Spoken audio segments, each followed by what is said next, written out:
In the village of Onye, there lived a farmer named Juma and his wife Zuri. Juma was known for his bountiful harvest, and his farm was the envy of many. But despite all his wealth and success, he had one strange habit. Whenever his wife came near, he would wrinkle his nose and ask, "What is that smell?"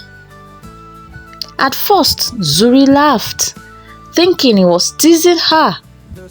But Juma continued every single day. "Are you sure you bathed?" he would ask, waving a hand in front of his nose. "Maybe it's something you ate? Perhaps it's your clothes?" Zuri was deeply hurt. She scrubbed herself in the river, washed her garments with the finest herbs, and even changed the oil she used on her skin. But no matter what she did, Juma would still ask, "What is that smell?" Over time, Juma's words became crueler. He refused to eat the meals she cooked. He started sleeping outside, claiming the air was fresher there. When they sat together, he would shift away, muttering about the mysterious scent. One evening, as the sun dipped behind the hills, Zuri stood before Juma with tears in her eyes. "I will not stay where I am not wanted," she said. Juma merely shrugged. "If you must go, then go. At least I will finally have fresh air to breathe." Heartbroken, Zuri gathered her belongings and left for her mother's village. A 2-day journey through the forest. For a short while, Juma enjoyed his solitude. He ate alone, walked alone, and felt free of whatever strange scent had once bothered him. But his peace did not last. One morning, as he walked through his fields, he noticed something strange. His maize stalks, once green and tall, had started to turn yellow. The yams rotted before they could be harvested. His banana trees bore no fruits, and his cassava plants wilted under the sun. At first, Juma thought it was bad luck, but soon the water in his well turned murky and foul-smelling, and a dryness settled over his land. His farm, once the pride of the village, became barren. The villagers whispered among themselves, "This is no ordinary misfortune. Juma must have angered the spirits." Juma could not understand it. He had done nothing wrong, or so he thought. Desperate, Juma sought out Onye Baraka, the wisest elder in the village. He found him sitting beneath the great baobab tree, his eyes half closed in deep thought. Juma fell to his knees. "Onye, my farm is dying, and my well water has turned bitter. What have I done to deserve this?" Onye Baraka studied him for a long moment before speaking. "Tell me, Juma, where is your wife?" Juma scoffed. "She left weeks ago. I sent her away." The elder sighed. "And tell me, what was it you always said to her?" Juma frowned, confused. "Nothing important. Only that she smelled strange." Onye Baraka shook his head. "Ha, Juma, you have insulted that which was sacred." Zuri was blessed by the earth spirit The scent you despised was not filth, but the fragrance of fertility, the very breath of the land. By mocking her, you mocked the spirits themselves, and now they have withdrawn their blessings from you. Juma's stomach twisted. What must I do? His voice barely above a whisper. The elder pointed towards the forest. You must journey to her mother's village. You must beg for her forgiveness. And to break the curse, you must take her to the river and wash her feet. For only then will the spirits return what they have taken. Juma hesitated, shame washing over him. He had driven Zuri away with cruel words. Would she even listen to him?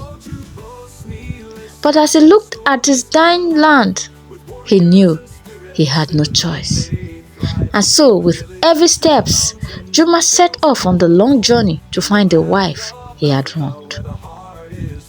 Juma walked with his head low, his feet dragging against the dusty path that led to Zuri's mother's village. The sun beat down on his back, but the chill of shame sat heavy in his chest. Each step reminded him of his cruel words, of how easily he had thrown away the woman who had once smiled at him with love. The journey was long, and he passed through different villages. He saw what he had lost. Farmers tended to their green fields. Women carried pots of clean water from the river, and laughter echoed from market stalls.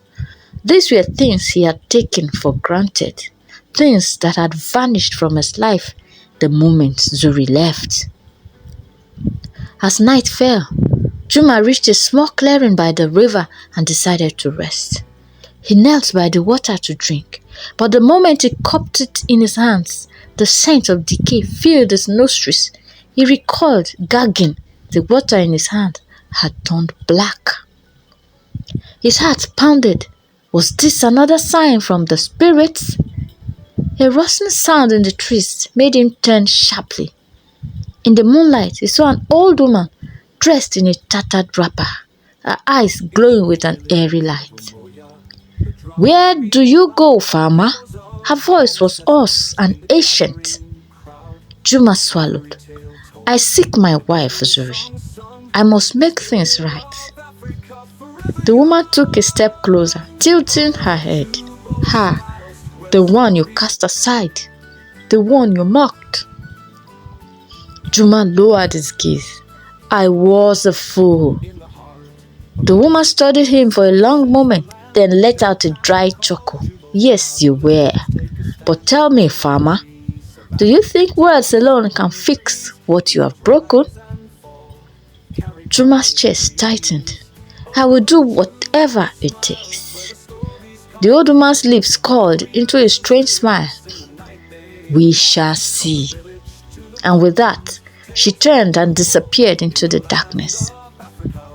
Juma barely slept that night, haunted by dreams of withered crops and Zuri's tear-streaked face. Meanwhile, in the village of her mother, Zuri sat under the shade of a great iroko tree, staring at the river that flowed beside her.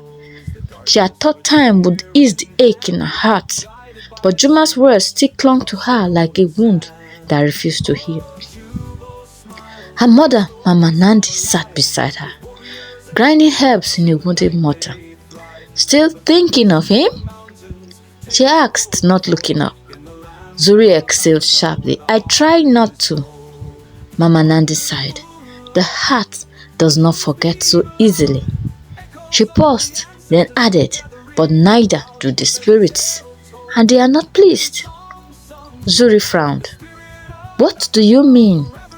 Her mother gestured towards the river. Have you noticed? The water is colder than before.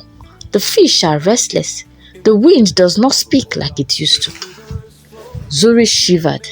She had noticed the river, once warm and welcoming, now seemed distant. The plants she tended no longer flourished as they once did. Even the birds in the trees seemed quieter. Mama Nandi set down the mortar and looked at her daughter with knowing eyes. The spirits tied your fate to the land, Zuri. They gave you a gift, and Juma, in his foolishness, spat upon it. Zuri clenched her jaw. Then let the spirits punish him. Mama Nandi shook her head. It is not that simple. His suffering is tied to yours. If the spirits have turned their backs on him, it means they are also watching you. Zuri's fingers tightened around the fabric of her wrapper. Then what do they want from me? Mama Nandi placed a gentle hand over hers. You will know soon enough. The next evening, as the sun bled red across the sky, a commotion stirred in the village.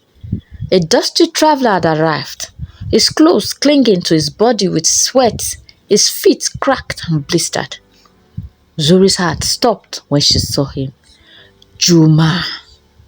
His once proud posture was gone, replaced with exhaustion and humility. The villagers gathered, murmuring among themselves.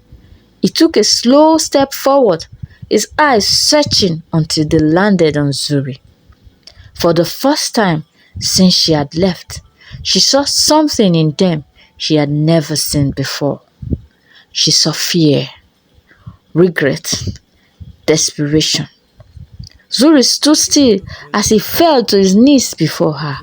The entire village held his breath. Juma's voice was hoarse, almost breaking. Zuri, I was wrong. Zuri's fingers dug into her palms. I mocked you, Juma continued, and I mocked the spirits. Now they have cursed me. My land is barren. My water is poisoned, and I have nothing left. He swallowed hard.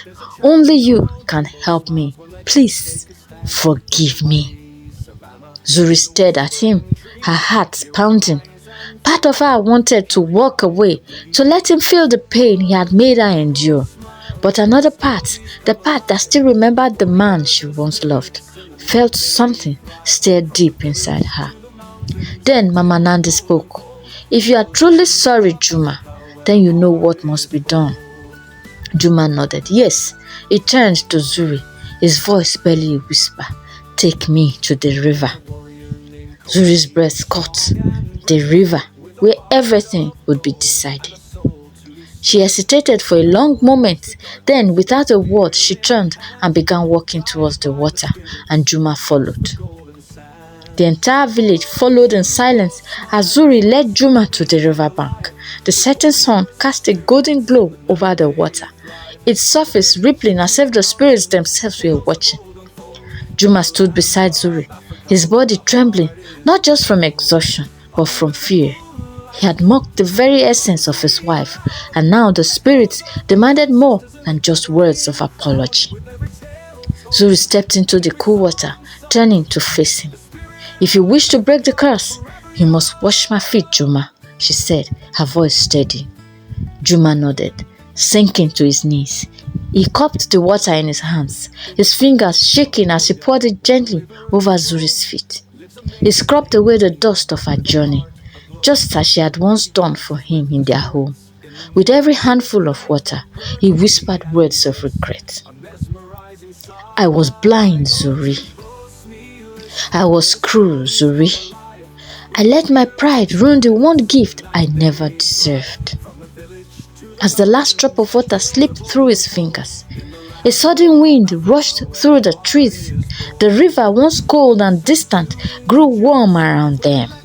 The villagers gasped as the scent of fresh earth filled the air, and the branches of the trees bent gently as if bowing to Zuri. The spirits had accepted his repentance. Juma looked up at Zuri, his eyes searching for forgiveness. For a long moment, she said nothing. Then slowly, she reached down, cupped his face and whispered, Do not waste this lesson, Juma. He nodded, understanding that true change was not in words, but in action. Juma and Zuri returned to their home. And in the days that followed, his farm flourished once more. The maize grew tall, the well water turned sweet, and the earth welcomed him again. But Juma was not the same man. He no longer took Zuri's presence for granted. He no longer spoke without thinking, nor did he treat her love as something ordinary. He listened when she spoke, respected her wisdom, and honored the sacred connection she had with the land. And from that day on, whenever the wind carried a strange sweet scent, he no longer wrinkled his nose. Grateful for the land he had almost lost. Moral of the story: the things we say, even in jest, can wound deeper than we realize. Juma's careless words nearly cost him everything. We must choose our words wisely, especially with those we love. Juma's arrogance blinded him to the blessings in his life. It was only through humility and repentance that he was able to restore what he had lost.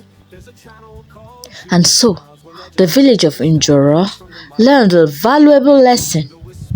When love, respect, and humility guide a man's heart, his home and land will always flourish. Thank you so much for watching. Thrive from the village to the mountains, tales of old unfold in the land of Africa where the heart is bold.